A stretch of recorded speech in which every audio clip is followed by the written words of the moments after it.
High বন্ধুরা, good morning. তোমরা সবাই কেমন আছো? ভালো আছো তো নিশ্চয়ই? আমিও খুব ভালো আছি। আজকে আমি বটি দিয়ে সবজি কেটেছি। আমার মতন কে কে এই বটি দিয়ে সবজি কাটো তোমরা অবশ্যই কমেন্ট বক্সে জানাবে। এখন বেশিরভাগ মানুষই কাটার দিয়ে সবজিটা কাটে, কিন্তু আমি বটি দিয়ে সবজি কেটেছি। অবশ্যই জানাবে বটি দিয়ে সবজি কে কে এখনো কাটে।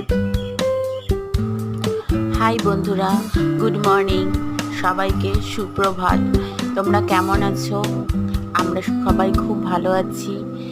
আর আমার চ্যানেলটাকে প্লিজ সাবস্ক্রাইব করে দিও, ফলো করে দিও, লাইক করো, ভালো লাগলে ভিডিও শেয়ার করো, আর সাথে লাইক তো করবেই। এখন আর এখনকার যুগে বেশিরভাগ মানুষই কাটার দিয়ে কাটে